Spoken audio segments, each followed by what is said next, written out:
좋은 하루의 시작입니다. 아침 저녁으로 시원해져서 살 것 같아요.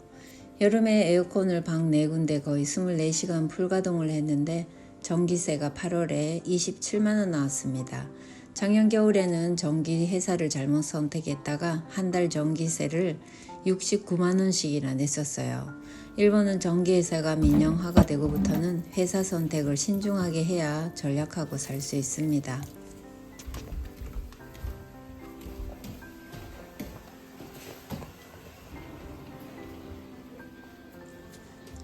저는 매일 이렇게 도시락을 싸서 출근을 해요. 거의 매일 싸가는데 하루 10,000원, 점심값도 아깝고 건강에 좋기 때문에 가족들 전부 도시락 싸서 다닙니다. 일본은 점심값은 지급이 안 되고 차비가 비싸기 때문에 회사에서 거의 100% 지급해 줍니다. 직원들 점심 먹는 거 보면 컵라면 1개, 삼각김밥 1개 이런 식으로 조금밖에 안 먹는데 힘이 어디에서 나서 그렇게 열심히 일하나 신기합니다.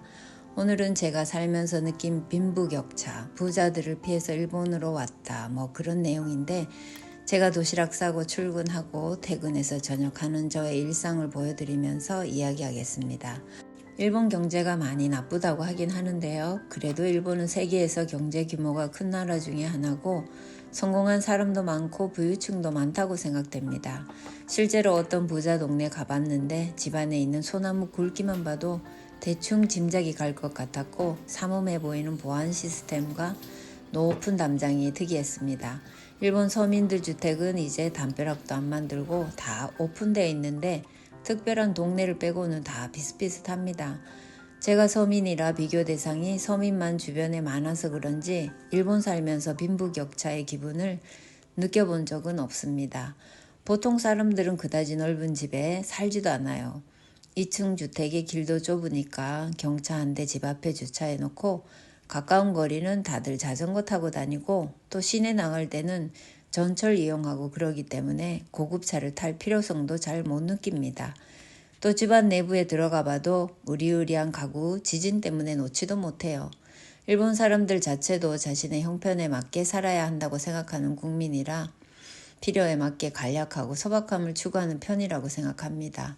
유명 가전제품 전문점 빅카메라 이런 데 가봐도 한국 냉장고처럼 용량이 크고 문이 양쪽이 달려있고 세련된 냉장고 자체 없습니다. 용량 800리터, 1000리터짜리는 구석에 한두 대 있을까 말까 해요. 보통 570리터 정도 사용하는데요. 큰 냉장고는 우리 집에 아예 들어가지도 않아요. 가로 80cm가 넘으면 현관문에서 벌써 막힐 정도입니다. 에어컨도 이런 벽걸이 형태로 방마다 사이즈에 맞게 설치하고 사는데요. 최신식 비싼 거라고 해도 아무도 못 알아보고 뻐길 수 있는 디자인도 아예 없는 저런 허연 에어컨입니다. 친구들 집에 가봐도 저 집 냉장고 진짜 크다. 저 소파 어디 거지? 이런 의문이 들 정도의 가구로 채워놓고 의리하게 한 그런 집 거의 본 적 없습니다. 친구도 몇 명 없는데요. 점심 모임에 나가도 명품 가방, 고가 옷, 신발 이런 거 든 사람 20년 동안 한 명도 못 봤다고 하면 믿으실지 모르겠습니다. 정신값도 커피 포함해서 10,000원, 12,000원 넘는 법이 없어요.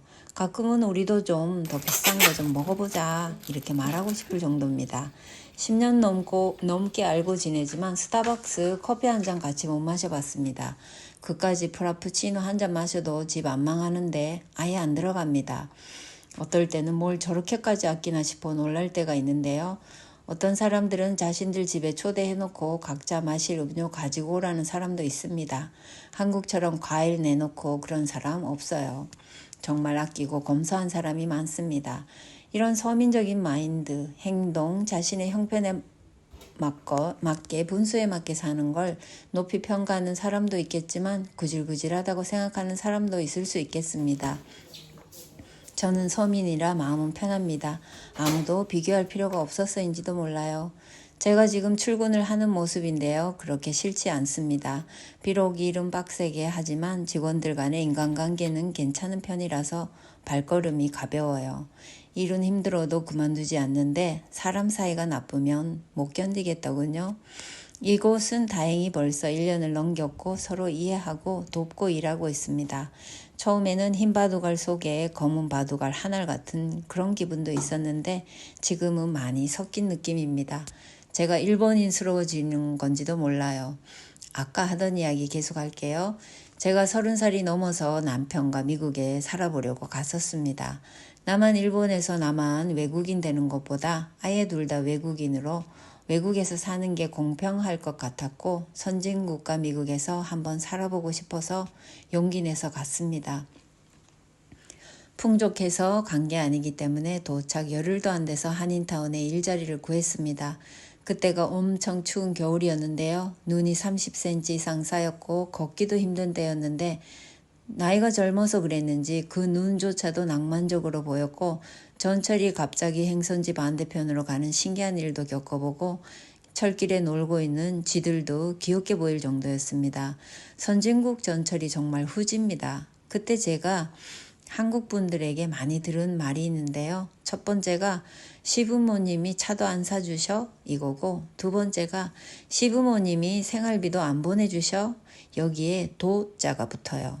이 두 질문이 가장 오래 기억에 남았는데요. 처음 들었을 때는 우리가 나이가 30살이 넘었는데 부모님이 차를 왜 사줘야 하고 생활비를 보내주셔야 한다는 건지 이해할 수 없는 질문이라 생각했어요. 주 5, 6일 추운데 전철 타고 버스 타고 다니는 제가 안타까운 마음에 하신 말씀들이었겠죠.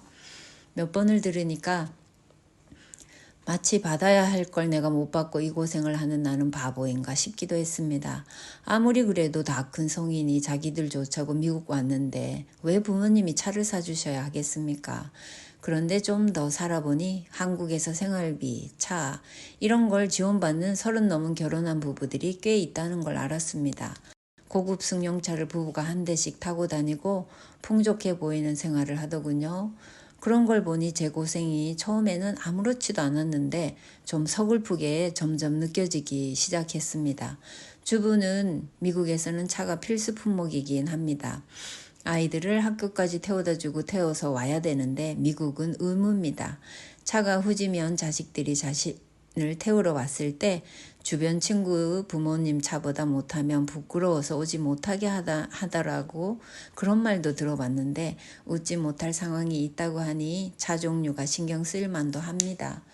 부잣집 사모님 같은 언니들과 대화할 기회도 있었는데 집 청소는 보통 스페니쉬를 불러서 청소를 시키고 유명 스키장으로 휴양지로 휴가를 떠나고 어떤 분은 샤넬 패션쇼에 직접 가서 옷을 고른다는 분도 봤습니다.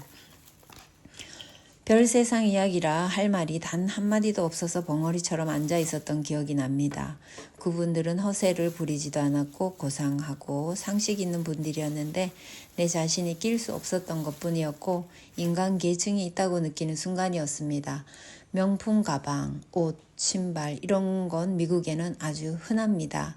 웬만하면 한두 개씩 갖고 계셔요. 자주 보면 나도 한 개 장만해야 하나 싶어집니다.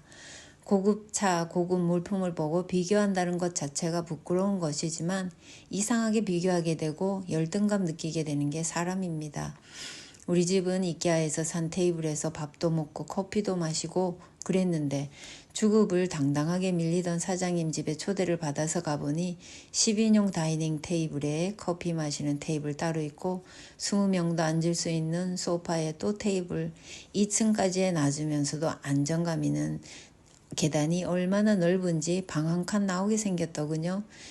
미국에서 성공하신 그분과 온 지 얼마 안 돼 뭘 모르는 나는 그들과 비교할 수도 없었는데 월급 제때 안 주던 그 사장님의 어린 사모님이 3살짜리 아들 생일에 당나귀를 불러서 파티 열 거라면서 저한테 자랑하더군요. 월급이나 주지. 그런 반면에 선진국 미국에서 성공해보겠다고 한국에서 이민을 와서 아침부터 저녁까지 정신없이 일만 하고 드넓은 하늘도 푸른 숲도 천천히 볼 시간도 없을 만큼 열심히 살아도 형편은 제자리 걸음하고 그놈의 영주권은 10년이 지나도 신청 중인 상태로 부모님이 돌아가셔도 발이 묶여서 한국으로 돌아가시지 못하는 안타까운 분들도 봤습니다. 우리도 잘 살아보고 싶어서 선진국 미국으로 기회의 나라에 한상반으로 갔는데 아기를 출산을 했더니 병원비가 2천만 원 나왔더군요. 제왕절개했는데 청구서 보고 웃었습니다. 아 몰라 배째 하는 마음으로 가만히 있으니까 600불로 깎아주더군요. 이것도 신기해요. 그래서 얼른 냈습니다. 차업할 살림도 없는 불쌍한 유학생 부부라 그랬는지도 모르죠. 어느 날은 애기 머리가 보통 애들보다 큰 것 같다고 또 남편이 난리를 쳐서 남편이 머리가 큽니다. 병원을 가서 머리를 줄자로 한번 재주시고는 청구 비용이 120불 나왔더군요. 병원비 무서워서 어디가 아파도 병원을 못 갔습니다. 대다수 사람들은 보험이 없어요. 너무 비싸니까요. 저는 이 부분이 가장 무서웠습니다. 7년 가까이 살면서 선진국이 왜 이렇게 살기가 힘든가 싶었고 나는 정신없이 일하는데 TV에는 추수감사절이라고 터키 굽고 행복해하고 크리스마스에 미국 주택은 동화 속 나라처럼 아름답게 장식합니다. 저녁에 그 아름다운 미국 대저택을 구경하면서 저 속에는 누가 살까, 어떤 사람들이 사는가 싶었고 빈부격차를 느꼈습니다. 미국은 자본주의 국가 대표라고 생각합니다. 성공한 사람에게는 너무나도 안락하고 좋은 환경인데 서민의 삶은 상당히 고됩니다. 취업의 벽도 높고 힘들었던 미국 생활을 미련 없이 떠나서 일본으로 다시 돌아와 단칸방에서 새롭게 시작했습니다. 월세방에 자전거밖에 없으니까 비 오는 날은 비를 쫄딱 맞고 가족 셋이 자전거 한 대씩 타고 공원 놀러 갔다 오면 시커멓게 그을려가지고 다녔지만 그 누구도 부모님이 차 안 사주셔 질문하는 사람 없습니다. 일본은 좁은 월세에서 다 시작하고 비 오는 날은 비옷을 입고 자전거를 타고 다녀도 그냥 그러려니 합니다. 미국에서 그랬다가는 이상한 사람 됩니다. 엄청 불쌍해 보이고요. 일본은 평균 월급이 30만 원 정도로 한국보다 낮은 수준입니다. 한국처럼 집값이 많이 올라 한방도 기대하기는 틀렸습니다. 일본의 서민층은 인구의 60-70%라고 해요. 일본도 빈부의 격차도 점점 가속화가 되고 있고 일본인들의 행복도가 세계에서 62위로 한국이 61위라고 책에 나와 있던데 걱정됩니다. 한국의 GDP가 일본을 넘어섰고 경제대국으로 성장하고 있고 모든 게 최신식이고 빠르고 편리한 사회라 자랑스럽습니다. 일본은 아날로그 사회라고 놀림을 받고 아직 저 도장 씁니다. 발전도 느리고 불안한 면도 있는데요. 일본은 외형적인 성공을 과시하거나 크게 드러내지 않고 조용하고 타인을 배려하는 겸손한 사람이 많은 좋은 면도 있습니다. 요즘은 역이민 이런 말을 자주 보는데 한국으로 돌아가는 이민자들 분들 이야기 같아요. 미국에 살던 일본, 한국 어떤 곳이나 어려움과 한계가 존재한다고 생각합니다. 결국은 세상에 완벽한 곳은 현실적으로 존재하지를 않고 현재 내가 살고 있는 곳에서 최선을 다하는 게 가장 의미 있는 삶이 아닌가 싶습니다. 저도 일본에서 살면서 다른 문화로 인해서 적응하는 데 시간이 꽤 오래 걸렸는데요.